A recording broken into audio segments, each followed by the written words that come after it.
हाँ, तो हमने रेशियो एनालिसिस पढ़ा था। रेशियो एनालिसिस में हमने सारे रेशियोज देख लिए थे लास्ट क्लास में। एक लास्ट में हमने फाइनेंशियल रेशियोज लिखे थे, उनमें मैंने सिर्फ लिखवा दिया था बेसिकली। तो उसके अंदर मुझे थोड़ा सा उसके कुछ एग्जांपल्स और फॉर्मूले समझाने हैं कि क्या होते हैं, ठीक है ना। तो एक एग्जांपल लिखते हैं पहले फाइनेंशियल रेशियो का। अगर कुछ और होमवर्क वगैरह किया है तो हेडिंग डाल देना फाइनेंशियल रेशियोज, ठीक है ना, उसके ऊपर एग्जांपल है। ठीक, अच्छा अभी देखूंगा आंसर्स तो थे उसमें, आई थिंक मैच किया तुमने, नहीं किया। सबसे लास्ट पेज पे ना आंसर है, पूरा सॉल्यूशन नहीं है। जस्ट जैसे मान लो कोई रेशियो पूछा है, कोई अमाउंट पूछा है, तो अमाउंट दिया होगा तो उससे आंसर से मैच कर लो, फिर जो नहीं मैच होगा वो सॉल्यूशन, ठीक है ना। तो लास्ट पेज पे तुम्हें मिल जाएगा उसमें।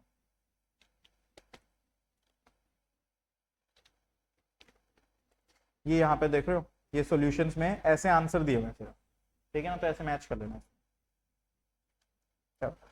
तो हम बात कर रहे हैं फाइनेंशियल रेशियोज की। एग्जांपल क्या है, ई ए आई टी डी, या फिर अर्निंग हो गई, या फिर total earnings available for equity share holders.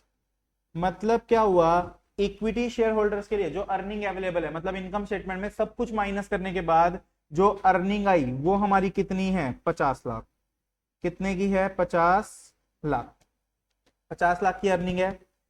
इस 50 लाख में दो हिस्से हो जाएंगे। मान लो 20 lakh is to be distributed, 20 lakh is to be distributed as dividend among equity shareholders। तो क्या कह रहा है कि 20 लाख रुपए तो क्या बांट रहे हैं, डिविडेंड के लिए डिविडेंड दे रहे हैं, ठीक। और बाकी का 30 लाख जो है वो हमने क्या कर लिया, अपने पास रिटेन कर लिया। लिख लो साथ साथ, ये हमने क्या किया, हमने अपने पास क्या कर लिया, रिटेन अर्निंग कर लिया। नंबर ऑफ इक्विटी शेयर्स कितने हैं, number of equity shares. Number of equity shares की बात करें तो नंबर ऑफ इक्विटी शेयर्स है लेट से 1 लाख, तो 1 लाख के क्या हो गए, इक्विटी शेयर्स हो गए। अब क्वेश्चन हमें क्या बोल रहा है, कैलकुलेट करो first point EPS, second point DPS, third point dividend pay out ratio, dividend pay out ratio, fourth point retention ratio. Fourth point क्या हो जाएगा, रिटेंशन रेशो। ये 4 रेशियोज हमें कैलकुलेट करनी है, ठीक है ना, 4 रेशियोज हमें कैलकुलेट करनी रहेगी। EPS, DPS, dividend pay out ratio, retention ratio.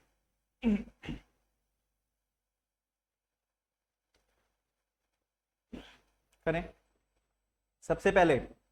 सबसे पहले हम क्या करेंगे, सॉल्यूशन। सबसे पहले क्या हुआ, फर्स्ट पॉइंट हमें निकालना है ईपीएस। ईपीएस का मतलब क्या होता है, अर्निंग पर शेयर, यानी कि आप एक शेयर पे कितना पैसा कमा रहे हो। तो अर्निंग पर शेयर का फॉर्मूला क्या था, EAITD upon number of equity share. EAITD कितना है, 50 लाख डिवाइड बाय 1 लाख, तो ये कितना आ गया, 50। ये कितना आ गया, 50। तो 50 रुपए का हमारा क्या आ गया, ईपीएस।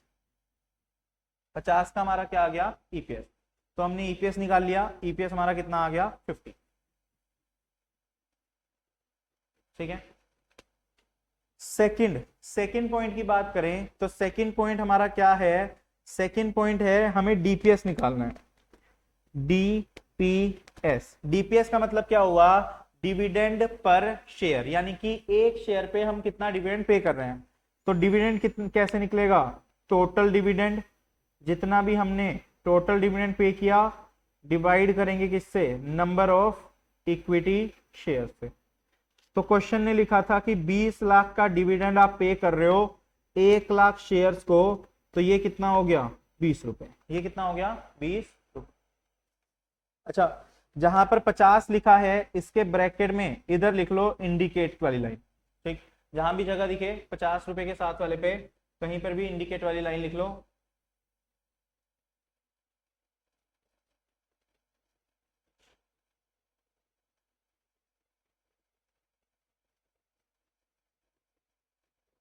देखो लिखो।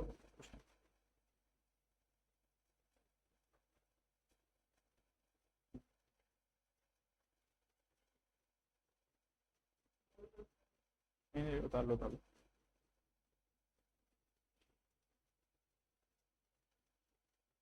Sure. तो हमारा जो ईपीएस आया, ईपीएस होता क्या है, अर्निंग पर शेयर, यानी कि एक शेयर के बदले आप कितना अर्न कर रहे हो। अगर आपके पास एक कंपनी का एक शेयर है तो मतलब आपकी कंपनी ने आपके उस एक शेयर के बदले कितना अर्न किया, ठीक है ना, तो वो हो जाएगा। तो लिखना it indicates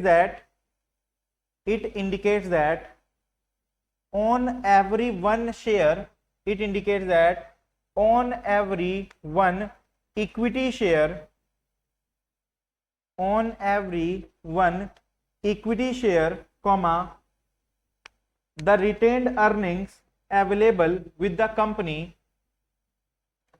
the retained earnings available with the company, available with the company is ₹50, is ₹50। तो ये क्या रहेगा आपका, ₹50 रहेगा, ठीक है ना। कितना हो जाएगा, 50।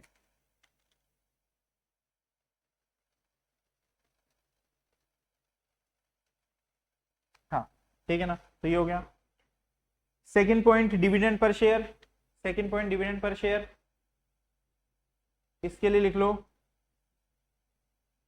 इसका मतलब क्या हुआ, डिविडेंड पर शेयर का मतलब क्या है कि एक शेयर पे हम कितने रुपए का डिविडेंड पे कर रहे हैं, ₹20 का। आपने एक शेयर के बदले में कमाए 50, बट हम डिविडेंड कितना दे रहे हैं, 20। ठीक, तो लिखना it indicates that, it indicates that on every one share, on every one share, dividend paid per share, sorry, yeah, dividend paid is ₹20, dividend paid is ₹20, यानी कि कितने रुपए पे कर रहे हैं, ₹20। ठीक, थर्ड पॉइंट, थर्ड हमारा क्या है, dividend pay out ratio, dividend pay out ratio. अगर हम बात करें डिविडेंड पे आउट रेशो की, तो डिविडेंड पे आउट रेशो कितना है, कैसे निकलता है dividend pay out ratio, DPS upon EPS into 100। तो डीपीएस कितना निकाला हमने ऊपर, 20, ईपीएस कितना था, 50 इंटू 100, तो ये कितना हो गया, 40%। तो समझना, 2 मिनट सुनना, अगर मान लो मेरी कंपनी एक शेयर पे ₹50 कमाती है और उसमें से ₹20 देती है, तो कितना परसेंट दे रही है, 40% दे रही है। वही हमारा क्या होता है, डिविडेंड पे आउट रेशो होता है, वही हमारा क्या होता है, डिविडेंड पे आउट रेशो होता है। तो लिखना it indicates that, it indicates that on every, it indicates that on every ₹100 of sales, या on every ₹100 of total earnings, on every ₹100 of total earnings, comma, equity dividend paid is 40, equity dividend paid is ₹40। तो कितने का equity dividend pay हो रहा है, 40 का। Total equity dividend कितने का पे हो रहा है, 40, full stop. Last point, last point उसने पूछा था रिटेंशन रेशियो,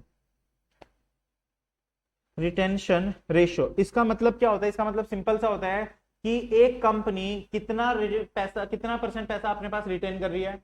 तो अगर 40% पे कर रही है तो सिंपल से 60% रिटेन कर रही है। बट निकालते कैसे हैं इसको, total retained earnings upon total earnings into 100। तो ऊपर तुम देखोगे 30 लाख रुपए रिटेन किए थे, 50 लाख रुपए कमाए थे, इनटू 100, तो यानी कि कितना आ गया, 60%। कितना आ गया, 60%।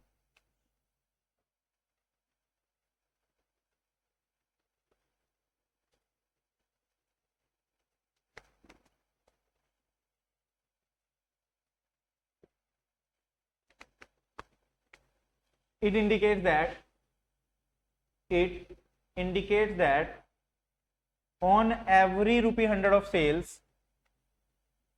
it indicates that on every rupee 100 of sales,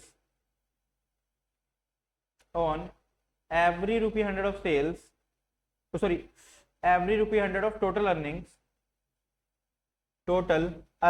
comma 60 are reinvested in the company, 60 are reinvested in the company, यानी कि कंपनी जो 60 रुपए है वो डिविडेंड ना देके उसी कंपनी में वापस इन्वेस्ट कर देती है, ठीक है ना, उसी कंपनी में क्या कर देती है, वापस इन्वेस्ट कर देती है, रीइन्वेस्ट कर देती है, किसमें, कंपनी, ठीक।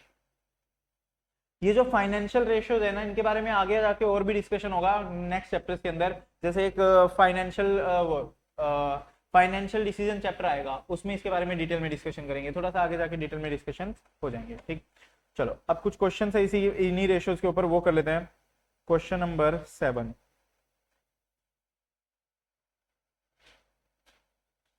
क्या कहता है देखना, कहता है क्वेश्चन नंबर 7, क्या कैलकुलेट करो, एब्सोल्यूट कैश रेशो कैलकुलेट करो। तो एब्सोल्यूट कैश रेशो क्या था, एब्सोल्यूट कैश रेशो हमने पढ़ा था ना, cash and cash equivalent upon में क्विक लायबिलिटीज, मतलब current liabilities, basically cash and cash equivalent upon में करंट लायबिलिटीज। तो अगर मैं बात करूं एब्सोल्यूट कैश रेशो की, तो फॉर्मूला क्या था, cash and cash equivalent upon current liability. अब कैश एंड कैश इक्विवेलेंट में कैश आ जाता है, मार्केटेबल सिक्योरिटीज आ जाती है, और अगर बैंक होता तो वो भी आ जाता। तो 2 लाख का ये, 1 लाख का ये, तो 3 लाख का आ गया cash and cash equivalent, divide by, अगर करंट लायबिलिटी की बात करें तो करंट लायबिलिटी कितने की है, 5 लाख की, तो ये 5 लाख हमारी क्या आ गई, करंट लायबिलिटी आ गई। तो कितना हो गया, 0.6:1, कितना आ जाएगा, 0.6:1 होता है।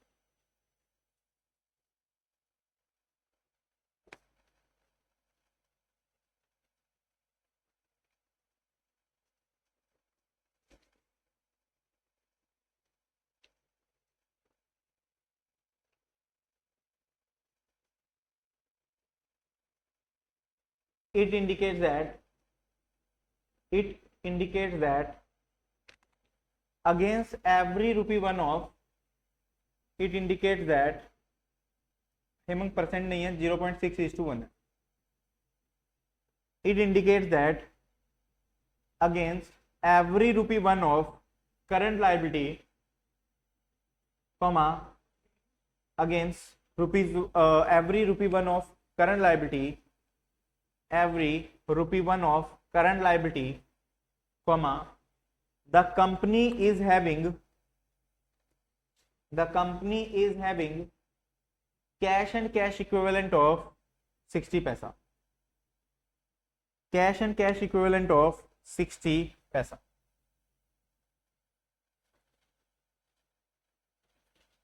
अब हम देखते हैं क्वेश्चन नंबर 8। क्वेश्चन नंबर 8 क्या बात करता है, इंटरनल इंटरवल मेजर रेशो।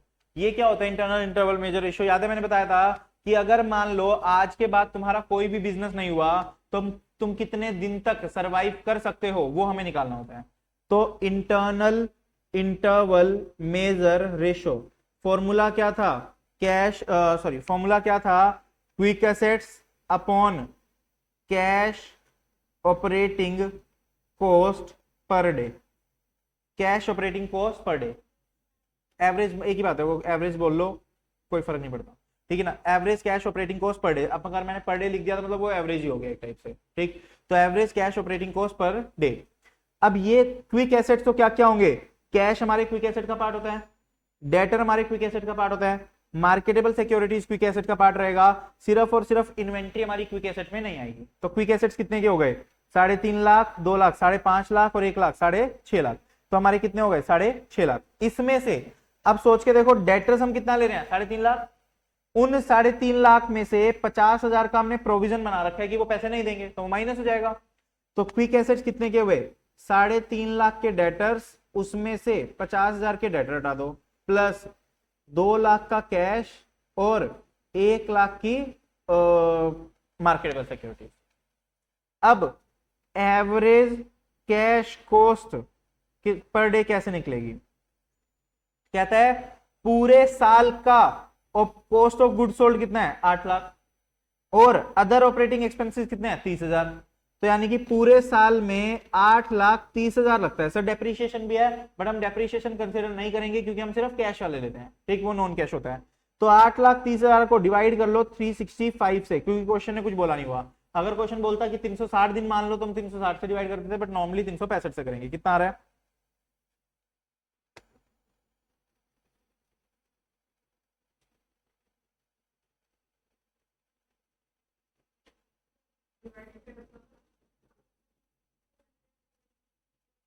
ये हो गया 2274, ठीक है। तो 2274 यानी कि एक दिन का खर्चा आपका कितना है 2274। तो इस 2274 को यहां पुट कर देंगे तो 6 लाख डिवाइड बाय 2274 कितना आ रहा है?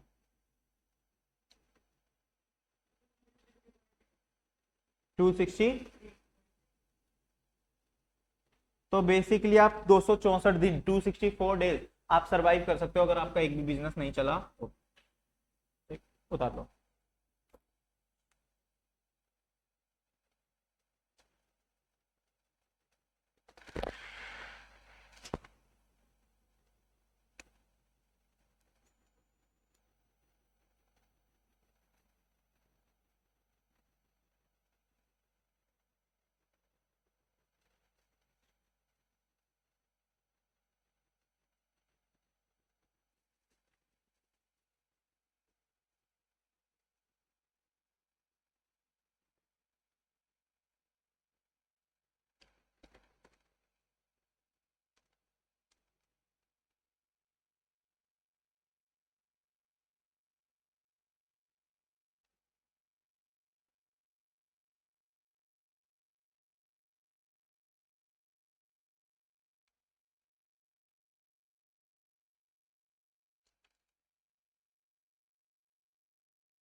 तो जहां 264 डेज है उसके लिए नीचे लिखना 264 डेज चांद ने निकाला है आंसर, उसके लिए लिखना it indicates that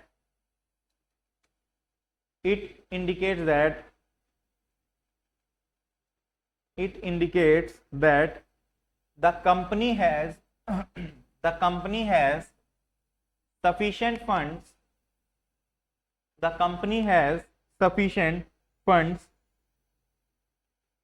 to manage internal resources to manage internal resources for a period of 264 days for a period of 264 days।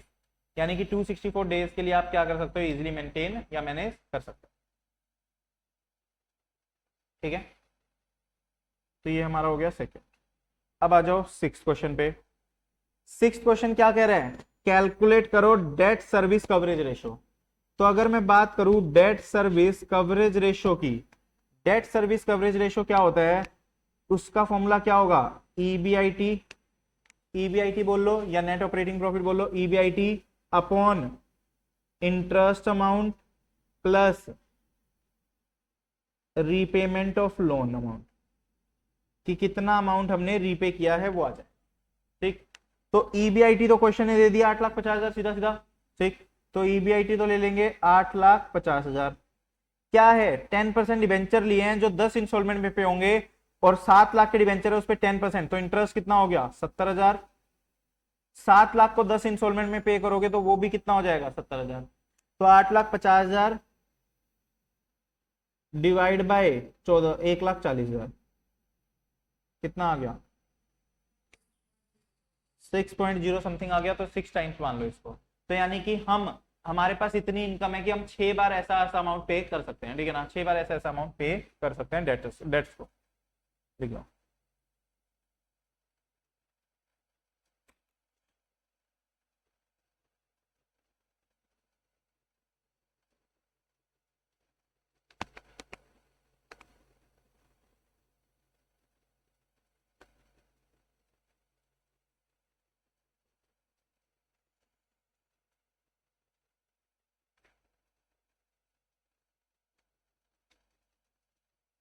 Then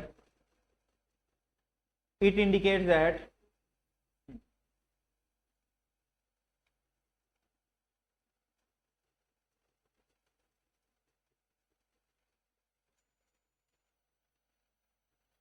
it indicates that the company is it indicates that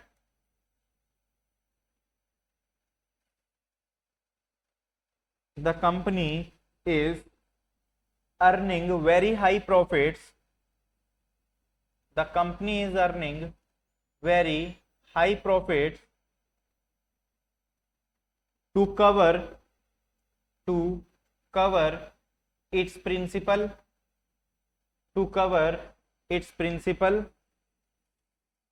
and interest 6 times, to cover its principal and interest 6 times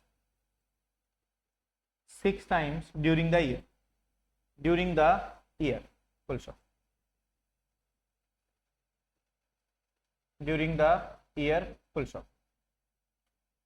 Generally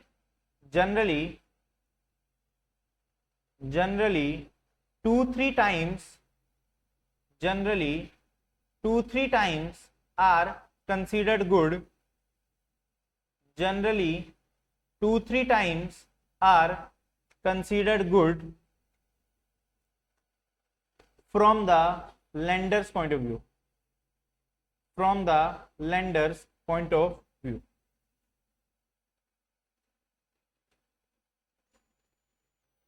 ठीक, तो एक company के point of view से बात करें तो वो क्या कर सकते हैं, वो 2-3 वाला भी अच्छा माना जाता है, तो इसका अगर 6 है ये तो बहुत अच्छा हो गया, 6 तो क्या हो गया, काफी अच्छा हो गया। चलो अब अपन देखते हैं इलस्ट्रेशन, ठीक है ना, रेशियोज खत्म हो गई, फॉर्मूले खत्म हो गए, अब हमें बस उसके क्वेश्चन कैसे करने हैं वो देखने हैं। एक क्वेश्चन मैं कराऊंगा, एक क्वेश्चन तुम्हें करना है, ठीक है ना, फिर ये चैप्टर हमारा खत्म हो जाएगा, ज्यादा कुछ है नहीं इसके अंदर। इलस्ट्रेशन 1 देखना, ठीक, तुम्हारा स्टडी मेट है ये। इलस्ट्रेशन नंबर 1 की बात करते हैं। इलस्ट्रेशन नंबर 1, तो ये याद रखना कि जो भी क्वेश्चंस आएंगे ना वो हमेशा मिक्स क्वेश्चन आएंगे, कभी भी ऐसा नहीं होगा कि सिर्फ एक रेशो पूछ लिया उसी का डाटा दे दिया, ऐसा नहीं होगा, मिक्स आएंगे। क्या कहता है, in a meeting held at Solan towards the end of 21-22 the directors of HPCL limited have taken a decision to diversify. कहते हैं कि उन्होंने डिसीजन लिया कि वो अपना बिजनेस डाइवर्सिफाई करना चाहते हैं, बहुत ज्यादा फैलाना चाहते हैं। At present, HPCL Limited sells all finished goods from its own warehouse, यानी कि वो अपने खुद के वेयर हाउस से बेचता है। कहता है उन्होंने डिबेंचर इशू किए हैं 1 अप्रैल 2022 को और फिक्स्ड एसेट भी खरीदे हैं उसी डेट पे। The purchase price have remained stable during the concern period, तो 2 साल का डाटा दे दिया, एक दे दिया 2022 का, एक दे दिया 2023 का। ठीक, ये सारी इनकम स्टेटमेंट दे दी पूरी की पूरी, हालांकि इनकी इनकम स्टेटमेंट थोड़ी सी अलग है, जो हम बनाते हैं वो अलग होती है। बैलेंस शीट दे दी। अब तुमसे मांगा क्या है, कहते हैं you are required to calculate the following ratios for the year 21-22 and 22-23। तो एक काम करते हैं, फटाफट से यहां पर लिखते हैं इलस्ट्रेशन नंबर 1 तुम्हारे स्टडी मेट का। ठीक, तो यहां 2 ईयर के कॉलम बना लेते हैं, एक हो गया 21-22 और एक आ जाएगा 2022 से 23, तो ये 2 हो गए, ठीक है ना, ये 2। और यहां कर लो, यहां हम निकालेंगे रेशियोज कि कौन कौन सी रेशियो हमें निकालनी है। तो एक हो गया रेशियोज, एक हो गया कि कौन कौन सी रेशियो हमें निकालनी है 21-22 की और 22-23। ठीक, सबसे पहले क्वेश्चन ने हमसे क्या मांगी है, सबसे पहले क्वेश्चन हमें बोल रहा है ग्रॉस प्रॉफिट रेशियो निकाल। सबसे पहले हमें क्या बोल रहा है, ग्रॉस प्रॉफिट रेशियो। तो शो कैसे करोगे, first point gross profit ratio, formula क्या होता है, gross profit upon net sales into 100, gross profit upon net sales into 100, ये हो गया फॉर्मूला। अब क्वेश्चन में चलते हैं, देखो ग्रॉस प्रॉफिट दिया हुआ है क्या, ये रहा ग्रॉस प्रॉफिट, ये रहा नेट सेल्स, ये रही, ये नेट सेल्स है और ये नेट सेल्स है। ठीक, क्योंकि कैश और क्रेडिट मिला के होगी ना सेल्स, तो नेट सेल्स। तो हम पहले साल जब 2021-22 की बात करेंगे तो 64,000 डिवाइड बाय 3 लाख इंटू 100, और इधर 76,000 डिवाइड बाय 3,74,000 इंटू 100, कितना कितना आ रहा है?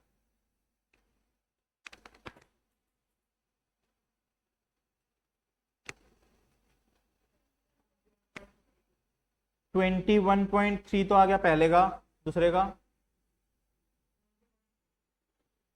तो देखा जाए तो दूसरे साल पहले साल से ग्रोस प्रॉफिट रेशियो क्या हो गई? गिर गई, कम हो गई, ठीक है ना, कम हो गई। देन दूसरा क्या मांगे उसने? हो गया।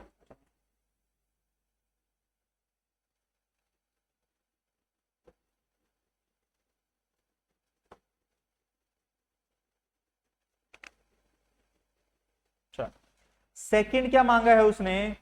सेकंड हमसे बोल रहा है operating expenses to sales ratio बताओ, यानी कि ऑपरेटिंग एक्सपेंसेस लेने हैं और उसके डिवाइड में क्या लेना है? नेट सेल्स लेना है। मैंने बोला था ना, कोई भी एक्सपेंस का रेशियो अगर पूछ रहा है तो एनी एक्सपेंस रेशियो में एक्सपेंस अपॉन नेट सेल्स करना है। तो लिख दो operating expenses to sales ratio. Second point, operating expenses to sales ratio. तो यहां पर फॉर्मूला क्या हो जाएगा? Operating expense upon net sales into 100। Operating expense upon net sales into 100। अब देखो ऑपरेटिंग एक्सपेंस कितने हैं क्वेश्चन में? ये रे, हाँ, ये ऑपरेटिंग एक्सपेंसेस चारों के चारों। तो टोटल ऑपरेटिंग एक्सपेंसेस कितने हैं? 49,000 डिवाइड बाय 3 लाख इंटू 100। तो लिख दो पहला 49,000 divide by 3 lakh into 100। 49,000 divide by 3 lakh into 100। तो ये हमारा क्या हो गया? Operating expenses. ये हमारा क्या कहलाएगा? Operating expenses ratio. ऐसे दूसरे साल का निकाल लो। दूसरे साल कितना है? दूसरे साल का अमाउंट आ जाएगा, दूसरे साल कितना है? 57,000 divide by 3,74,000 into 100। 57,000 divide by 3,74,000 into 100। तो कितना कितना आ रहा है? 16.3 और 15.2। 16.3 और 15.2। क्लियर है? थर्ड, हाँ जी, क्योंकि सेल्स लेते हैं ना 3 लाख और 3,74,000। Third, operating profit ratio. Operating profit ratio formula क्या होगा? Operating profit upon net sales into 100। Operating profit upon net sales into 100। ठीक, अब हमें देखना है ऑपरेटिंग प्रॉफिट क्या है। ऑपरेटिंग प्रॉफिट तुम्हें याद है, ग्रोस प्रॉफिट में से ऑपरेटिंग खर्चे माइनस कर दे। इनकम स्टेटमेंट बनाई थी ना हमने, gross profit minus operating expenses plus operating income. But इस क्वेश्चन में ऑपरेटिंग इनकम तो कुछ है नहीं, तो ग्रोस प्रॉफिट में से अगर ऑपरेटिंग खर्चे माइनस कर दें तो यानी कि जो ये नेट प्रॉफिट दिया हुआ है ना, यही मेरा क्या है? Operating profit. तो ऑपरेटिंग प्रॉफिट कितना हो गया? 15,000 divide by 3 lakh into 100। 15,000 divide by 3 lakh into 100। और दूसरे का भी निकाल लो, 19,000 डिवाइड बाय 3,74,000 इंटू 100।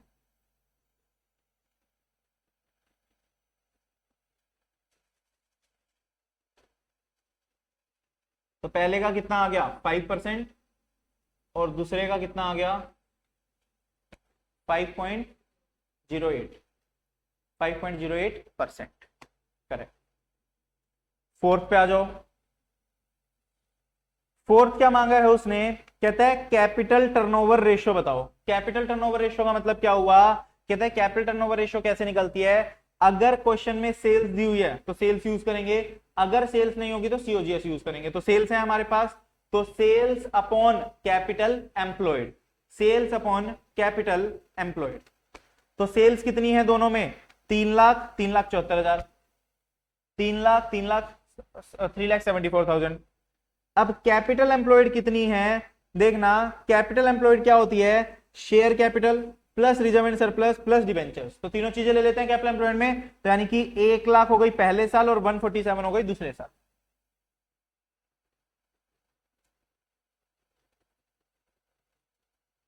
तो पहले साल तो 3 आ गया, इसका परसेंटेज में नहीं आता, ये 3 रहता है सिर्फ, कि 3 टाइम्स। ठीक, 3 टाइम्स। और उधर वाले में आ गया 2.54 टाइम्स।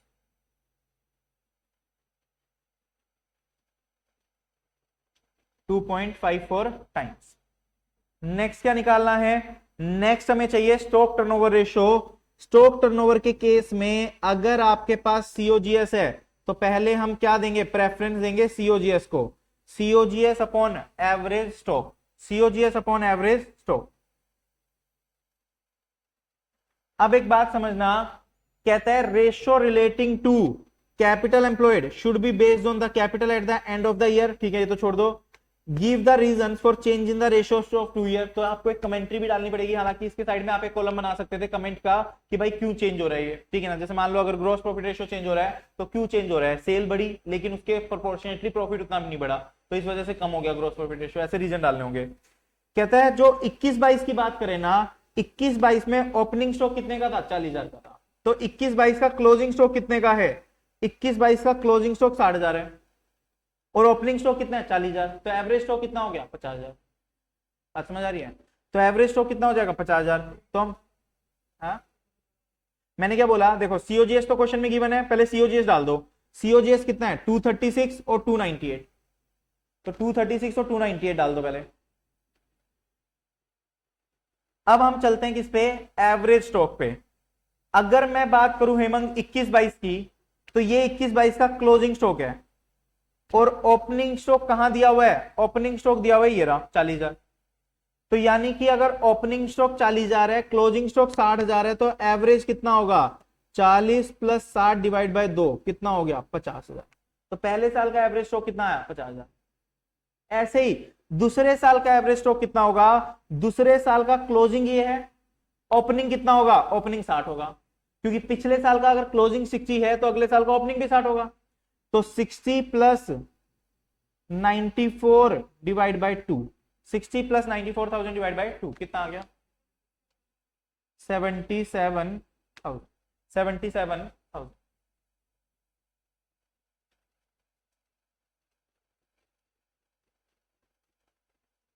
77,000। तो ये आ गया, कितना आ गया, 4.72 और 3.87, 3.87। हाँ ये भी टाइम्स में रहेगा, टर्नओवर रेशियो जनरली टाइम्स में ही रहती है। ठीक, नेक्स्ट हम बात करते हैं net profit to net worth ratio. Net profit to net worth, अब सर ऐसा कोई फॉर्मूला हमने नहीं पढ़ा, बट यहां पर उसने खुद लिख के दे दिया कि आपको फॉर्मूला क्या लगाना है, net profit to net worth ratio. तो नेट प्रॉफिट टू नेटवर्थ, और नेटवर्थ को हम क्या बोलते हैं, इक्विटी भी बोलते हैं। नेटवर्थ को हम क्या बोलते हैं, इक्विटी भी बोलते हैं। तो net profit upon equity, net profit तो हमारे पास क्वेश्चन में गिवन ही है, 15,000 और 19,000, 15,000 19,000 डिवाइड में इक्विटी। इक्विटी क्या होता है, शेयर कैपिटल और रिजर्व, डिवेंचर नहीं होते। तो यानी कि 75 + 25 1 लाख, और इधर कितना 75 और 42 1,17,000, आई थिंक 1,17,000। जब भी प्रॉफिट रेशो की बात करेंगे उसमें इंटू 100 जरूर कर देना, क्योंकि प्रॉफिटेबिलिटी रेशो हमेशा किस में आती है, परसेंटेज में आती है। तो इसके में क्या कर देंगे, इंटू 100 कर लेंगे। तो ये आ जाएगा 15,000 डिवाइड बाय 1 लाख इंटू 100, 15% ही हो गया। और दूसरे में आ जाएगा 16.24%, 16.24%।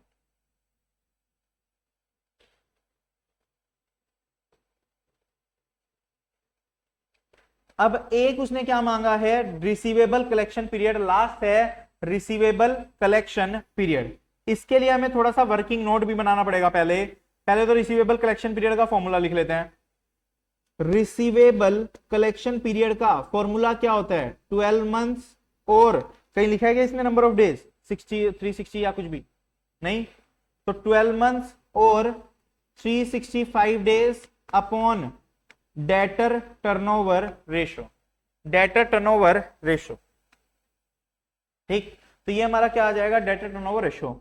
अब डेटर टर्नओवर रेशो कैसे निकलेगी, डेटर टर्नओवर रेशो निकालने के लिए हम क्या करते हैं, credit sale divide by average debtors, credit sale divide by average debtors. अगर मैं पहले साल की बात करूं 2021-22 की, 2021-22 में क्रेडिट सेल कितने की है, 2021-22 में क्रेडिट सेल है 2,70,000, तो हम यहां ले लेंगे 2,70,000। अब क्या पूरे क्वेश्चन में कहीं पे भी ओपनिंग डेटर्स दिए हुए हैं? नहीं दिए हुए। ओपनिंग डेटर्स नहीं दिए हुए ना, कुछ भी नहीं है ओपनिंग डेटर्स। तो हम क्या करेंगे, इसी 50,000 को क्या मान लेंगे कि यही ओपनिंग था, यही क्लोजिंग है। तो अगर यही ओपनिंग था, यही क्लोजिंग है, तो एवरेज भी क्या रहेगा, यही रहेगा। बात समझ आ रही मेरी? 50,000 ही ओपनिंग डेटर्स थे, 50,000 ही क्लोजिंग डेटर्स थे, क्योंकि ओपनिंग दिया नहीं हुआ, तो हम इसी को ओपनिंग मान लेंगे, तो यही क्या हो गया, एवरेज हो गया। तो एवरेज डेटर कितने हो गए, 50,000। कितना आ रहा है, 2,70,000 डिवाइड बाय 50,000, 5.40, 5.40। तो अब हम क्या करेंगे, इसी को 365 डेज डिवाइड बाय 5.40 कर देंगे, तो इससे हमारा आंसर आ जाएगा डेज में। कितना आ रहा है,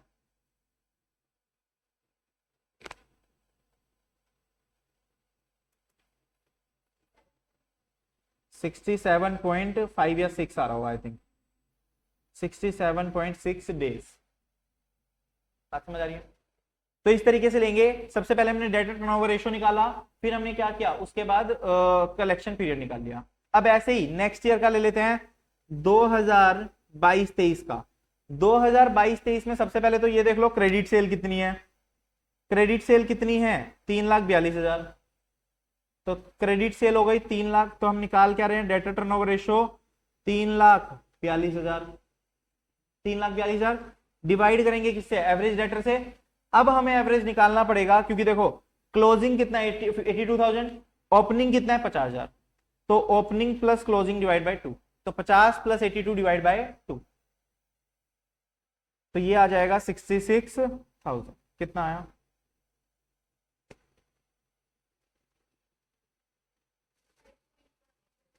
5.18। अब इसी का वो निकाल दो, 365 डेज डिवाइड बाय 5.18, तो 365 डेज डिवाइड बाय 5.18, 70.4 समथिंग जो आ रहा है, तो वो हमारा आ जाएगा 70 पॉइंट। ठीक है, बता दो।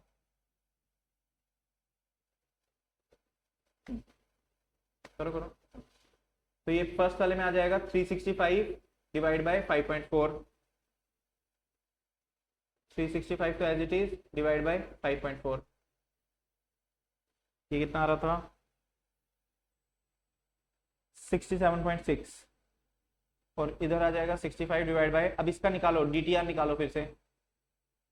DTR equals to second year की क्रेडिट सेल कितनी है हेमंग, सेकेंड ईयर की क्रेडिट सेल है 3,42,000, 3,42,000 divide by average debtor, average कितने आ रहे हैं 66,000, opening plus closing divide by 2, ये कितना आया 5.18, तो इसी 5.18 को ऊपर डिवाइड कर देंगे, तो सेकंड ईयर का आ जाएगा 70.4।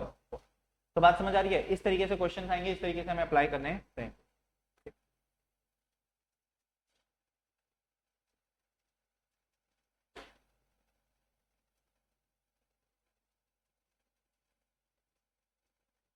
चल, ऐसे क्वेश्चंस होते हैं बहुत अच्छे।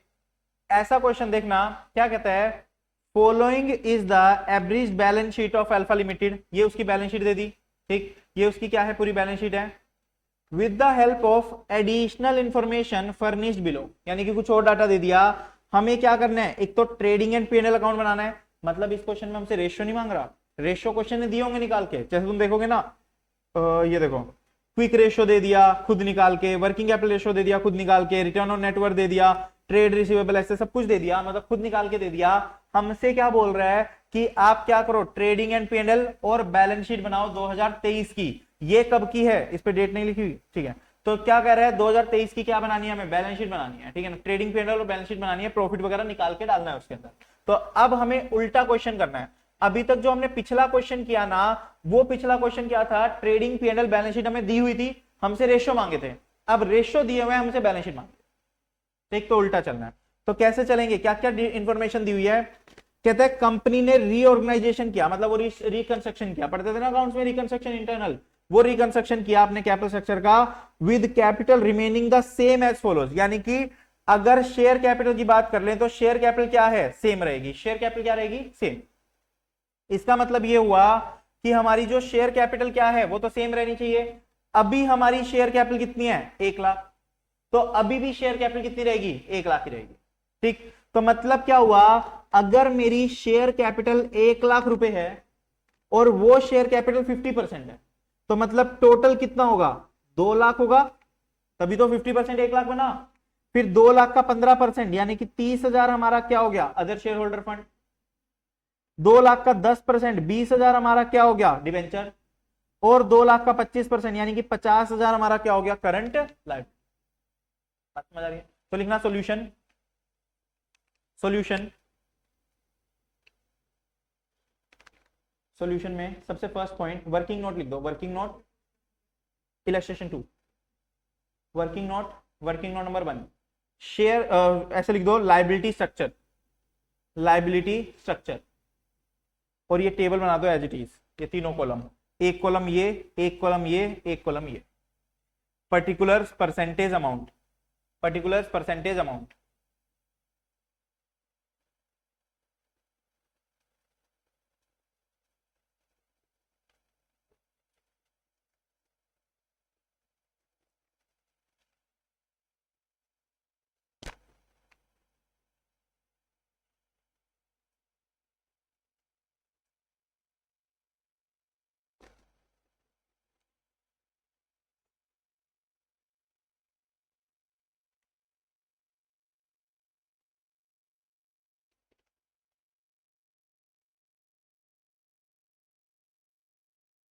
समझ आ रही है यहां तक?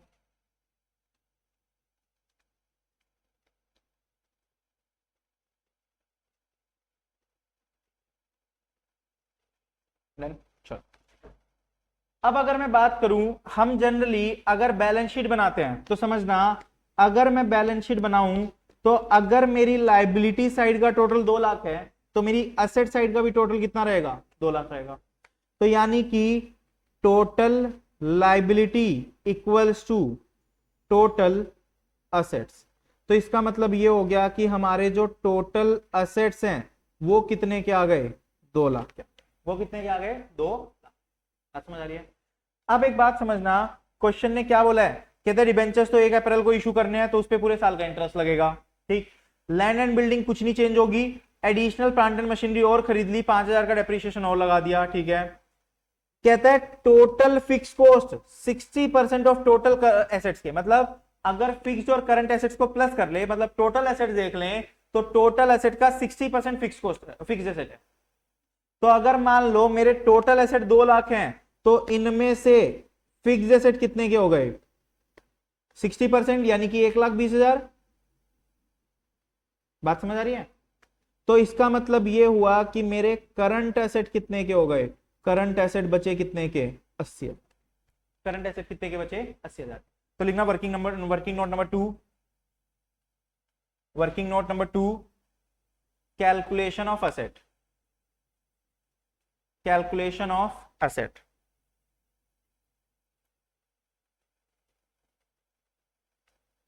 तो ये सारा ऐसे का ऐसे लिखा।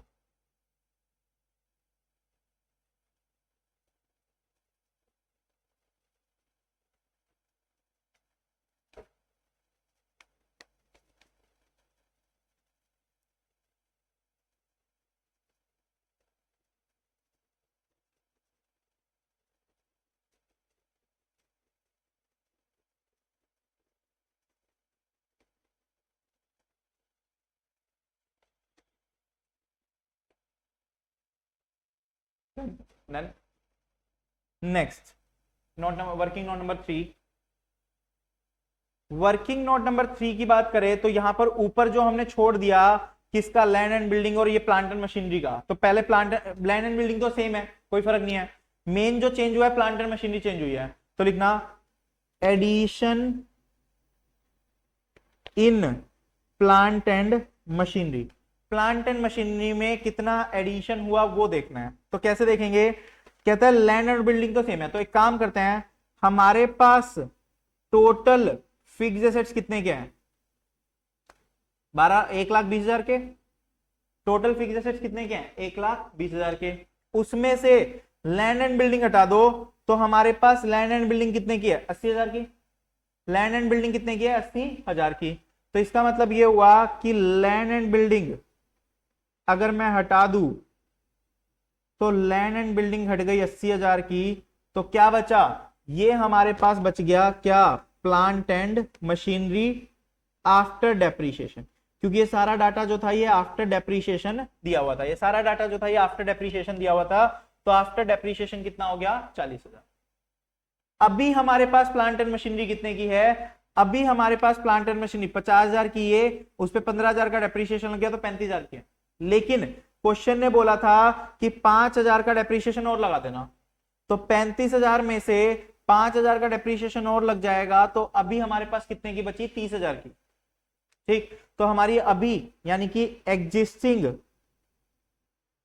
प्लांट एंड मशीनरी कितने की है, 35,000 की है, उसमें से 5,000 का डेप्रीशिएशन और लग गया, तो एग्जिस्टिंग कितने की बची, 30,000 की। तो एडिशनल परचेज यानी कि आपने कोई और खरीदी होगी, एडिशनल परचेज कितने की खरीदी होगी, 10,000 की। कितने की खरीदी होगी, 10,000 की। बात समझ आई क्या यहां तक, और आपने कितने की खरीद ली, 10,000 की खरीद ली। क्लियर है, सेकंड थर्ड तीन हो गए नोट। ठीक, अब हम देखते हैं और क्या क्या निकाल सकते हैं। एक काम करते हैं, सबसे पहले अगर हम बात करें, बैंक है, डेटर है, स्टॉक है, ठीक है, ठीक है। अब अगर हम बात करें, कहते हैं जब हम इंटरनल रिकंस्ट्रक्शन करते हैं ना, तो अपना इंटरनली क्या करते हैं, इंटरनली रिकंस्ट्रक्ट करते हैं, यानी कि हम अपने इंटरनल चीजों की बात करते हैं। तो हमें क्या निकालना होगा, लिखना note number 4, calculation of stock, calculation of stock, stock को कैलकुलेट करेंगे। स्टॉक को कैलकुलेट करने के लिए क्वेश्चन में हमारे पास एक क्विक रेशियो है, तो क्विक रेशियो लिख लो। क्विक रेशियो, क्विक रेशियो का फॉर्मूला क्या होता है, quick assets upon current liability. और क्विक एसेट्स का मतलब क्या हुआ, करंट एसेट्स में से स्टॉक को माइनस कर दो और डिवाइड में क्या ले लो, करंट लायबिलिटी ले लो। ठीक, करंट एसेट कितने के हैं हमारे पास, करंट एसेट्स की बात करें, निकाले थे अभी ऊपर, हाँ ये रहे, करंट एसेट्स कितने के निकाले थे, 80,000। तो 80,000 के क्विक रेशियो कितनी दी हुई है क्वेश्चन ने, क्विक रेशियो है 1:1, तो 1:1 की क्विक रेशियो है। करंट एसेट्स कितने के हैं, 80,000 minus stock upon current liability कितनी थी, उस टेबल में देखना 50,000, करंट लायबिलिटी कितने की थी, 50,000 की। तो ये 50,000, तो स्टॉक हमारा कितना आ गया, 30,000, स्टॉक हमारा कितना आ गया, 30,000। ठीक, तो स्टॉक कितना आ गया, 30,000। समझ आ रही है ना बात मेरी, क्लियर है। अब अगला पॉइंट देख लो डेटर्स के लिए, कितना, फिफ्थ पॉइंट, फिफ्थ पॉइंट लिखना डेटर्स। डेटर्स कहता है द रिसीवेबल, रिसीवेबल की बात कर रहा है, जो कि 4/5 है किसका, क्विक एसेट्स का, 4/5 है किसका, क्विक एसेट्स का। कहता है क्विक एसेट जितने के भी है ना, उसका 4/5 हमारे डेटर है। तो अगर मैं बात करूं क्विक एसेट्स की, तो सोच के देखो, 80,000 के करंट एसेट है, जिसमें से स्टॉक कितना है, 30,000, तो बाकी 50,000 क्या हो गया, क्विक एसेट हो गया, बाकी 50,000 क्या हुआ, क्विक एसेट, उसका 4/5 क्या है, डेटर है। तो लिख दो कैलकुलेशन ऑफ डेटर्स में, 4/5 of quick asset, quick assets, ये क्या है, ओ सॉरी डेटर्स, डेटर्स निकालने हैं, और वो क्या है, 4/5 of quick assets, 4/5 of quick assets. तो 4/5 इंटू क्विक एसेट कितने थे, 80,000 में से 30,000 का स्टॉक हटा दिया, तो 4/5 इंटू 50,000, 4/5 इंटू 50,000, तो डेटर्स हमारे कितने के हो गए, 40,000। डेटर्स हमारे कितने के हो गए, 40,000।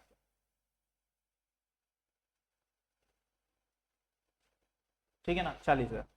अब क्वेश्चन ने और क्या दिया हुआ है, कहता है receivable to sales ratio revealed a credit period of 2 months, यानी कि आप क्या करते हो, 2 महीने की उधार देते हो, आप क्या देते हो, 2 महीने की उधार, तो ये एक टाइप से क्या हो गया, रिसीवेबल कन्वर्जन पीरियड हो गया, रिसीवेबल कन्वर्जन पीरियड। याद है रिसीवेबल कन्वर्जन पीरियड यही तो होता था कि कितने टाइम में आपके पैसे आ जाते हैं, तो रिसीवेबल कन्वर्जन पीरियड कितना है, 2 महीने।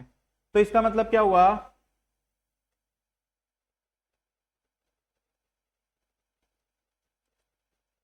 Receivable conversion period, receivable conversion period कितना आ रहा है, 2 महीने। लिखना यहां कर लेता हूं, चलो मैं receivable conversion period equals to, क्या फॉर्मूला होता था रिसीवेबल कन्वर्जन पीरियड का, 12 months upon debtor turnover ratio.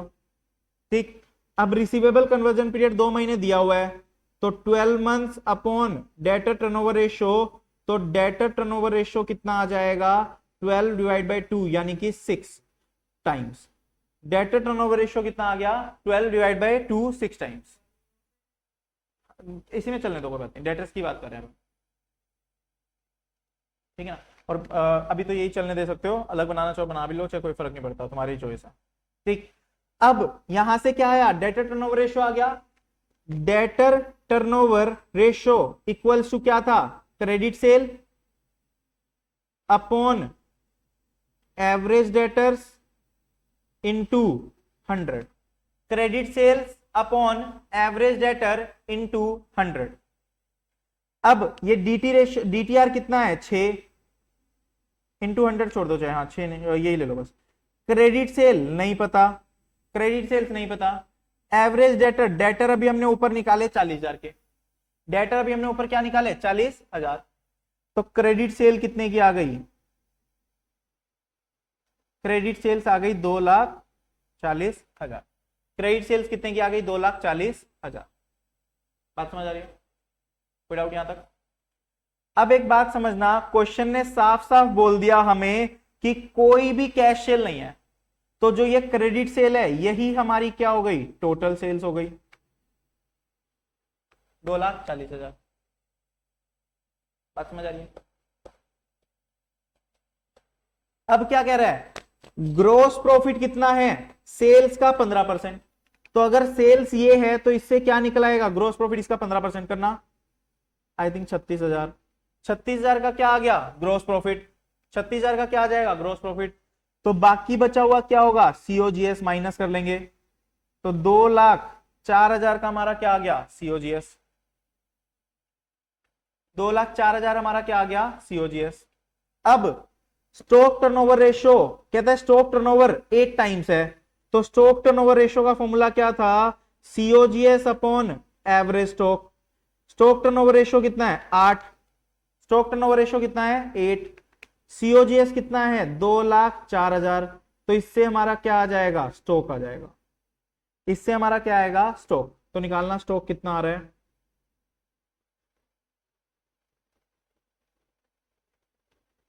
I think 25,500 का स्टॉक आएगा, 25,500 का क्या आ जाएगा, स्टॉक आ जाएगा, यही आ रहा है क्या।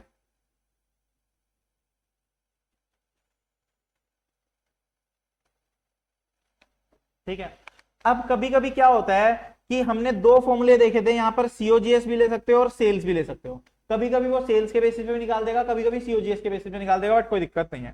ठीक, ये हो गया।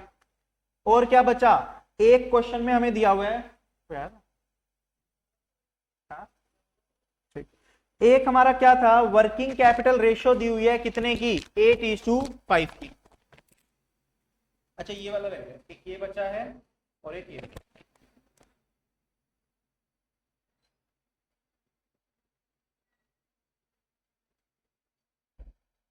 चलो, तो हम बात कर रहे हैं, एक क्वेश्चन ने हमें क्या दिया हुआ है, रिटर्न ऑन नेटवर्थ दिया हुआ है, कि रिटर्न ऑन नेटवर्थ, यानी कि रिटर्न ऑन नेटवर्थ का मतलब क्या हो गया, return on equity, return on equity. ठीक, तो रिटर्न ऑन इक्विटी की अगर मैं बात करूं, रिटर्न ऑन इक्विटी क्या फॉर्मूला होता था रिटर्न ऑन इक्विटी का, EAT upon equity into 100, EAT upon equity into 100। तो ईएटी क्या क्वेश्चन में नेट प्रॉफिट दिया हुआ है, नहीं दिया हुआ, क्या क्वेश्चन में नेट प्रॉफिट दिया हुआ है, नहीं दिया हुआ, क्या इक्विटी है, इक्विटी मिल जाएगी सर हमें, इक्विटी कैसे मिल जाएगी, शेयर कैपिटल और अदर शेयर होल्डर फंड, ये क्या है, इक्विटी है। तो कितना हो गया, 1,30,000,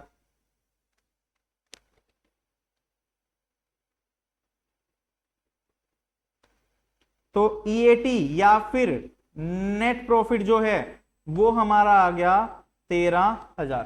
13,000 का क्या आ गया? नेट प्रॉफिट आ गया। 13,000 का क्या आ गया? Net profit. ठीक, तो ये हमने क्या कर दिया, ये हमने मैक्सिमम सारे सोल्व कर लिया। अब एक काम करते हैं, वो बनाते हैं ट्रेडिंग पीएनएल, जो बचेगा वो डाल देंगे उसमें, यूज कर लेंगे। बनाना ट्रेडिंग पीएनएल, ट्रेडिंग एक ही में बना लो, trading and PNL account.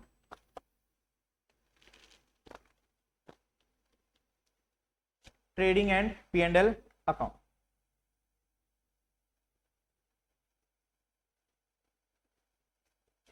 Trading and PNL account की बात करें, सबसे पहले ट्रेडिंग अकाउंट में क्या आएगा? By sales. क्रेडिट साइड में सेल्स आएगी। सेल्स कितने की है? 2,40,000 की। सेल्स कितने की है? 2,40,000 की। ठीक, और इधर क्या लिख दो अब सीधा ना, सीओजीएस लिख दो। सीओजीएस कितना है? 2,04,000। तो इससे क्या आ जाएगा? Gross profit. तो सर हमें ओपनिंग क्लोजिंग स्टॉक कुछ नहीं लिखना, नहीं, सीओजीएस जब आपने लिख दिया ना, उसमें ओपनिंग क्लोजिंग सब आ गया, क्योंकि सीओजीएस का फॉर्मूला क्या होता है? Opening plus purchases minus closing. ठीक, तो यही ग्रॉस प्रॉफिट आ जाएगा इधर, कितना? 36,000।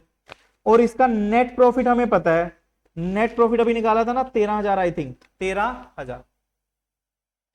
अब एक बात समझना, क्या क्या खर्चा है हमारे पास ना, एक डिबेंचर्स है कितने के? 20,000 के। 20,000 पे कितना? 10%। डिबेंचर्स कितना है? सॉरी 5%। डिबेंचर्स पे इंटरेस्ट कितना है? 5%। तो 20,000 का 5% तो क्या हो गया? डिबेंचर का इंटरेस्ट हो गया।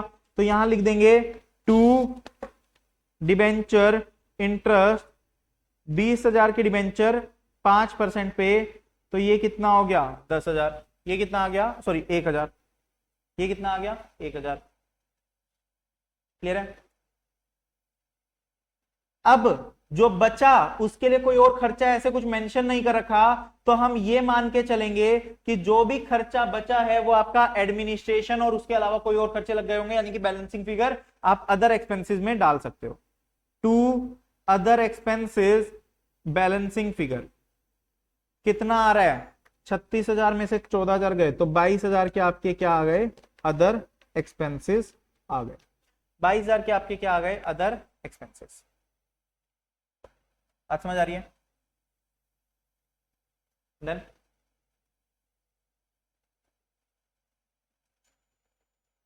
अब हम बात करते हैं इसकी बैलेंस शीट की। बैलेंस शीट की बात करें तो बैलेंस शीट में सबसे पहले इधर क्या आएगी? Share capital. शेयर कैपिटल कितनी है? 1,00,000 थी आई थिंक, वो टेबल बनाई थी ना हमने शुरू में, सबसे पहला वर्किंग नोट। शेयर कैपिटल कितने की थी? 1,00,000। अदर शेयर होल्डर फंड यानी कि रिजर्व एंड सरप्लस कितने का था? 30,000 का। तो 30,000 का कैसे हुआ होगा? 13,000 तो ये वाले और 17,000 उस पे पहले से पड़े होंगे। ठीक, 17,000 पहले से होंगे और 13,000 देख रहे हो, 17,000 पहले से पड़े हैं और 13,000 हमारे और कमा लिए, तो टोटल कितना हो गया? 30,000। मिला Komal? First table, first table बिल्कुल। और पीछे चलो। अच्छा जी, टोटल देखना Komal, total other share holder fund 30,000 है, इसमें से 13,000 हमने ये कमाया। मतलब क्या हुआ? तुम्हारा टोटल प्रॉफिट, तनीषा तुम्हारा टोटल प्रॉफिट कितना है? 30,000। उसमें से करंटली तुमने कितना कमाया? 13,000। तो 17,000 क्या होंगे? पुराने होंगे। तो हमने बस यहां पर ब्रैकेट में वर्किंग दिखा दी कि 17 + 13 कैसे आया? 30 आया। तो 17 कैसे थे? देखो 17 थे ये गिवन, 13 तुमने और कमा लिए, तो टोटल कितने हो गए? 30 हो गए। भाई 30 हम पहले निकाल चुके। ठीक, तो ये हो गया। इसके बाद लाइबिलिटी साइड में और क्या है? 5% डिबेंचर्स थे, कितने के? 20,000 के। और करंट लाइबिलिटी थी कितने की? 50,000 की। तो हमारी बैलेंस शीट में टोटल कितना आएगा? 2,00,000। एसेट साइड में भी टोटल कितना आएगा? 2,00,000 ही आएगा। बट 2,00,000 में सबसे पहले एक तो हम ले लेते हैं land and building. Land and building उसने बोला था 80,000 की सेम रहेगी।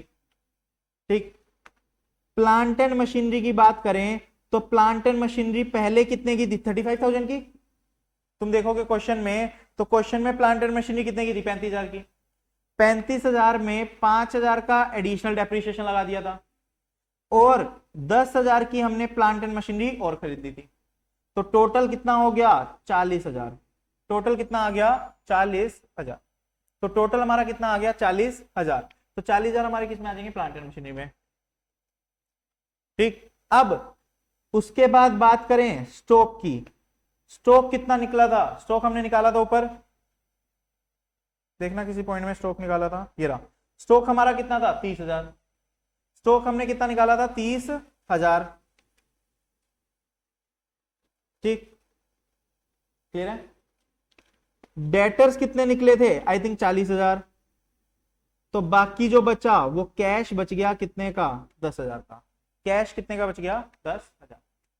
अब सर एक बात बताओ, हमने लास्ट पॉइंट में भी स्टॉक निकाला था, वो अलग अमाउंट आ रहा था, देख रहे होंगे, वो जो स्टॉक टर्नओवर रेशियो से निकाला था वही देख रहे थे।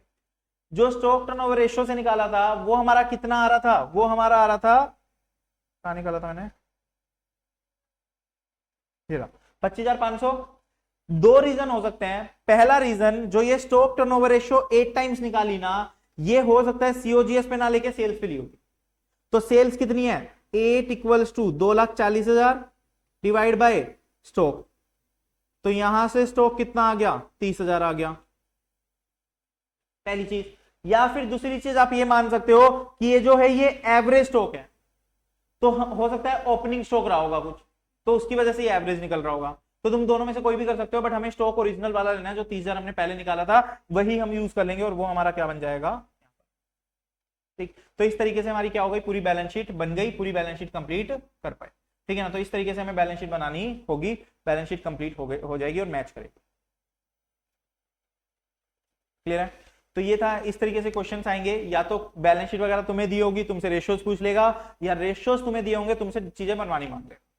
ठीक, तो फिर तुम्हें देखना होगा कि कौन सी रेशियो किससे लिंक्ड है। अब सोच के देखो, अगर मैं सबसे पहले ग्रोस प्रॉफिट रेशियो यूज कर लेता, मैं सोचता कि चलो ग्रोस प्रॉफिट रेशियो को सोल्व कर लेते हैं, तो नहीं होती। क्यों? क्योंकि मेरे पास सेल्स भी नहीं थी। तो मैंने पहले ऊपर से लाइन वाइज चल के सेल्स निकाली, फिर जाके मैं ग्रोस प्रॉफिट यूज कर पाया। अगर तुम सोचो सीधा रिटर्न ऑन नेटवर्थ ले लेते, रिटर्न ऑन नेटवर्थ से इक्विटी कहां से लाते? नहीं थी इक्विटी। इक्विटी कैसे निकली? ऊपर वाली टेबल बना के इक्विटी निकली। तो ऐसे लाइन वाइज देखना पड़ेगा कि किस रेशियो के लिए कौन सा लिंक बनेगा। अब डेटर्स कैसे निकलेंगे? जब क्विक एसेट निकलेंगे। क्विक एसेट किससे निकलेंगे? क्विक रेशियो से। ठीक, तो इस तरीके से हमें लिंक करना पड़ेगा चीजों को, तभी जाके हम क्या कर पाएंगे? सोल्व कर पाएंगे। बात समझ आ रही है क्या? आज इतना ही करते हैं, बाकी इसके ऊपर अब कुछ क्वेश्चंस हैं, होमवर्क में ले लो इसके, ये सारे इलस्ट्रेशंस, जितने भी इलस्ट्रेशन है तुम्हारे मॉड्यूल के, स्टडी मैट के, सारे इलस्ट्रेशन कर लेना। ठीक है ना? ज्यादा कुछ बचे नहीं है, इलस्ट्रेशन थोड़े बहुत ही हैं, 2 तो हमने कर ही लिए और टोटल 6 ही है, तो 4 ही करने बस। ठीक, तो 4 इलस्ट्रेशन है, ये चारों के चारों कर लेना ट्राई, जो भी नहीं होगा फिर वो नेक्स्ट क्लास में मैं करवा दूंगा। ठीक, तो इलस्ट्रेशन और बैक क्वेश्चन कर लेना। चलो डन।